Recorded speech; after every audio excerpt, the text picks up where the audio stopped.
So hello dear students, कैसे हैं आप सब। आई होप आप सब अच्छे होंगे। मैं हूं स्वाति सेजवानी, स्वागत करती हूं आपका उदित फार्मेसी के यूट्यूब चैनल पे। आज मैं आप सबके लिए लेके आई हूं pharmacy law and ethics subject के चैप्टर नंबर 14 का एक बहुत ही इम्पोर्टेंट टॉपिक, जिसे लगभग हर साल पूछा जाता है एग्जाम में। अब शॉर्ट आंसर के फॉर्म में भी पूछा जाता है, कभी इसको लॉन्ग आंसर फॉर्म में भी पूछा जा सकता है, लेकिन पूछा जरूर जाता है। ये बहुत ही इम्पोर्टेंट टॉपिक है। इस टॉपिक का नाम है introduction to BCS system of classification. आज हम ये वाला टॉपिक, इस वाले टॉपिक के बारे में मेनली पढ़ने वाले हैं। ठीक है, तो शुरू करते हैं। शुरू करने से पहले मैं आपको इस बेसिक टॉपिक का ओवरव्यू दे देती हूँ। बीसीएस सिस्टम ऑफ क्लासिफिकेशन हम पढ़ने वाले हैं। बीसीएस का फुल फॉर्म होता है bio pharmaceutics classification system. Bio pharmaceutics classification system. कभी कभी फुल फॉर्म देके भी क्वेश्चन पूछा जाता है, कभी कभी 1 मार्क्स में इसका फुल फॉर्म पूछा जाता है, तो फुल फॉर्म जरूर याद रखिएगा। तो बायो फार्मास्यूटिक्स क्लासिफिकेशन सिस्टम, नाम से समझ में आ रहा है ये एक तरह का क्या है, क्लासिफिकेशन है। ये क्लासिफिकेशन है ड्रग्स का। ठीक है, इसमें इस क्लासिफिकेशन सिस्टम में ड्रग्स को क्लासिफाई किया गया है। अब किस बेसिस पे क्लासिफाई किया गया है? 2 मेन बेसिस पे इसमें ड्रग्स को क्लासिफाई किया गया है, और वो बेसिस है, एक है सॉल्युबिलिटी, कि ड्रग्स की कैसी सॉल्युबिलिटी रहेगी तो वो कौन सी क्लास में आएंगी, और दूसरी है उनकी परमिएबिलिटी। ठीक है, तो हम ये कह सकते हैं कि बीसीएस सिस्टम ऑफ क्लासिफिकेशन ऐसा सिस्टम है क्लासिफिकेशन का जिसमें ड्रग्स को क्लासिफाई किया गया है on the basis of their solubility and permeability. यानी कि जो ड्रग है वो कितनी ज्यादा घुलनशील है, उसके बेसिस पे उसको क्लासिफाई किया गया है, और जो ड्रग है वो कितनी ज्यादा परमिएबल है। परमिएबल का मतलब होता है कि वो मेम्ब्रेन्स को कितना क्रॉस कर सकती है। मेम्ब्रेन्स को क्रॉस करने की जो कैपेसिटी होती है उसको कहा जाता है परमिएबिलिटी। अब जैसे हमारा सेल है, उसमें सेल मेम्ब्रेन लगी हुई होती है, तो उस मेम्ब्रेन को कौन सी ड्रग कितना क्रॉस करेगी, कौन सी क्रॉस नहीं करेगी, उसको कहा जाता है परमिएबल, इम्परमिएबल। तो परमिएबिलिटी और सॉल्युबिलिटी के बेसिस पे जो ड्रग्स का क्लासिफिकेशन किया जाता है, उस क्लासिफिकेशन को कहा जाता है बायोफार्मास्यूटिक्स क्लासिफिकेशन सिस्टम। यही हम आज की क्लास में, आज के टॉपिक में पढ़ने वाले हैं। Introduction to BCS system of classification.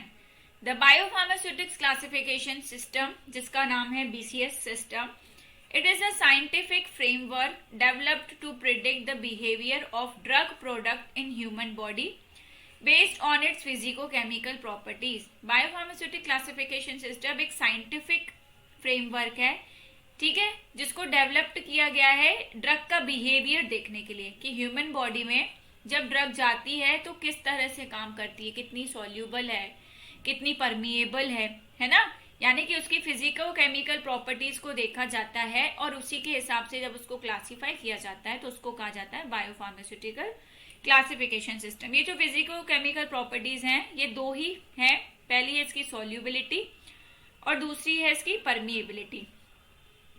ये देखो यहाँ से आपको समझ में आएगा कि बीसीएस का क्लासिफिकेशन किस तरह से किया जाता है। बीसीएस जो है उसने कैटेगराइज करा है ड्रग सब्सटेंस को 4 क्लासेस में।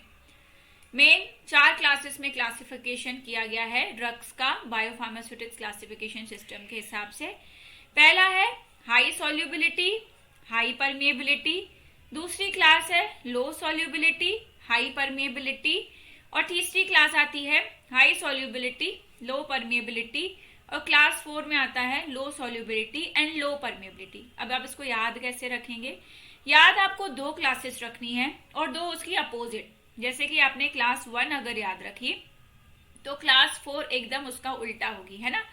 क्लास 1 में सॉल्युबिलिटी भी हाई आएगी, परमिएबिलिटी भी हाई आएगी, और क्लास 4 में सॉल्युबिलिटी भी कम आएगी, परमिएबिलिटी भी कम आएगी। बचती हैं बीच की 2 क्लासेस, इसमें से एक क्लास 2 अगर आप याद रखते हो तो इसका उल्टा आपको लिखना है क्लास 3 में, है ना। क्लास 2 में अगर सॉल्युबिलिटी कम है तो परमिएबिलिटी ज्यादा है, और क्लास 3 में सॉल्युबिलिटी ज्यादा है तो परमिएबिलिटी कम है। इसी को ही हम इस डायग्राम से समझने की कोशिश करते हैं। जैसे जैसे हम ऊपर जाते हैं, ठीक है, ऊपर की क्लास की तरफ अगर हम मूव कर रहे हैं तो क्या हो रहा है, परमिएबिलिटी बढ़ती जा रही है ना। एरो से आपको दिख रहा होगा परमिएबिलिटी बढ़ती जा रही है, पहले यहाँ पे लो है, क्लास 2 की परमिएबिलिटी ज्यादा है।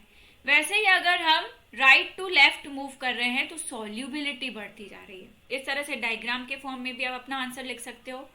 तो जैसे जैसे ऊपर जाएंगे तो परमिएबिलिटी बढ़ती जाएगी, तो क्लास 1 क्लास 2 दोनों की परमिएबिलिटी ज्यादा होगी, क्लास 3 क्लास 4 दोनों की परमिएबिलिटी कम होगी।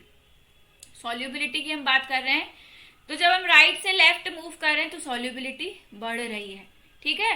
तो क्लास 1 क्लास 3 की सॉल्युबिलिटी हाई होगी और क्लास 2 और क्लास 4 की सॉल्युबिलिटी कम होगी। इस तरह से भी आप अपना आंसर लिख सकते हो। आगे बढ़ते हैं। अब एक के बाद एक हम क्लासेस को डिस्कस करते हैं कि चारों क्लासेस में क्या डिफरेंस है, विद एग्जांपल्स हम पढ़ते हैं। जैसा कि हमने पढ़ा कि बीसीएस ने ड्रग्स को क्लासिफाई किया है 4 कैटेगरीज में, क्लास 1, क्लास 2, क्लास 3, क्लास 4। किस बेसिस पे किया है, उनकी सॉल्युबिलिटी और परमिएबिलिटी के बेसिस पे, ये मैंने आपको स्टार्टिंग में ही बताया। तो क्लास 1 से हम शुरू करते हैं। BCS class 1 drugs are highly soluble, पीछे मैंने आपको बताया, and highly permeable. Class 1 drugs जो है उसकी सॉल्युबिलिटी भी बहुत अच्छी होती है, उसकी परमिएबिलिटी भी बहुत अच्छी होती है। मींस ड्रग को हम जैसे ही घोलना चाहें वो तुरंत घुलनशील होती है, इसीलिए उसकी सॉल्युबिलिटी हाई कही गई है। और वो मेम्ब्रेन्स को भी इजीली क्रॉस कर लेती है, इसीलिए उसकी परमिएबिलिटी भी बहुत हाई होती है। Means they dissolve readily in the gastrointestinal tract, यानी कि जैसे ही वो ड्रग्स आपके जीआईटी में जाती हैं, आपकी बॉडी में जाती हैं, डिजोल्व हो जाती हैं, है ना, and are easily absorbed into the blood stream. और ये ड्रग्स जैसे ही आपके ब्लड में भी जाती हैं, ब्लड मेम्ब्रेन्स को भी क्रॉस कर लेती हैं और ब्लड में इजीली एब्जॉर्ब हो जाती हैं। इनमें दोनों ही प्रॉपर्टी अच्छी रहती है, सॉल्युबिलिटी भी ज्यादा रहती है, परमिएबिलिटी भी ज्यादा रहती है, जिसकी वजह से ब्लड में तुरंत जाके एब्जॉर्ब हो जाती हैं। एग्जाम्पल्स अगर हम बात करें तो क्लास 1 में हम एग्जाम्पल्स पढ़ते हैं कैफीन और आइबुप्रोफेन। क्लास 2 में ऐसी ड्रग्स आती हैं जिनकी सॉल्युबिलिटी पुअर रहती है ना, लेकिन वो हाईली परमिएबल रहती हैं, है ना। सॉल्युबिलिटी क्या रहेगी, बहुत कम रहेगी, वो घुलनशील नहीं रहेंगी, लेकिन वो मेम्ब्रेन्स को इजीली क्रॉस कर लेंगी, है ना, मेम्ब्रेन्स को इजीली क्रॉस कर लेंगी, इसलिए उनको हाईली परमिएबल कहा जाता है। These drugs may have difficulty dissolving in the GIT।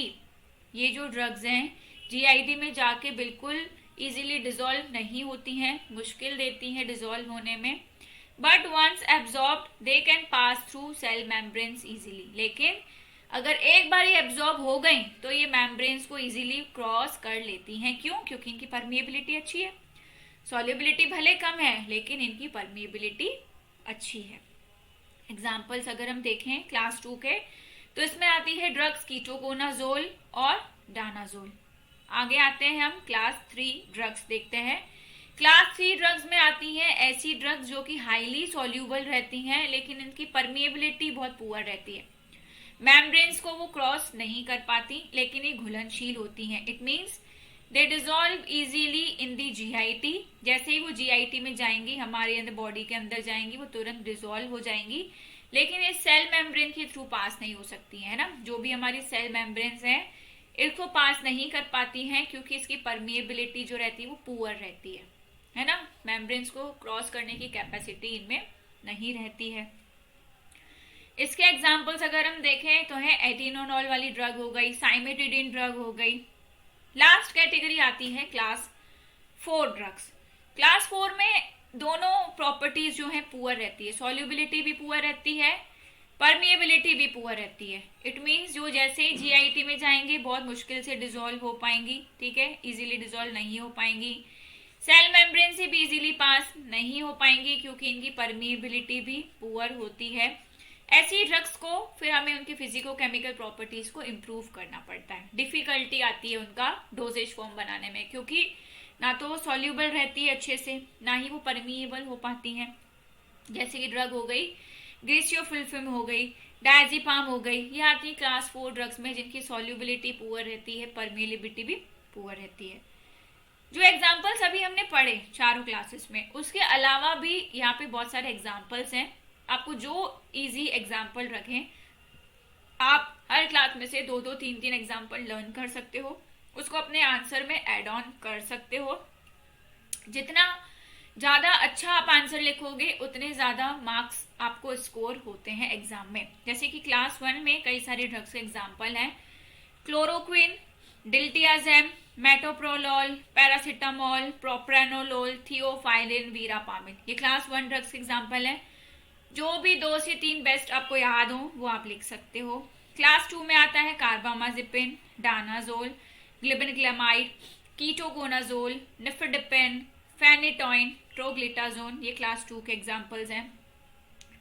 Class 3 acyclovir, atenolol, captopril, cimetidine, metformin, neomycin, ranitidine, ये क्लास 3 के एग्जाम्पल्स हैं। और क्लास 4 में आते हैं आपके जिनकी सॉल्युबिलिटी, परमिएबिलिटी बहुत पुअर रहती है, कोएंजाइम Q10, साइक्लोस्पोरिन ए, एलागिक एसिड, फ्यूरोसिमाइड, रिटोनाविर, सेक्यूनावीर और टैक्सोल।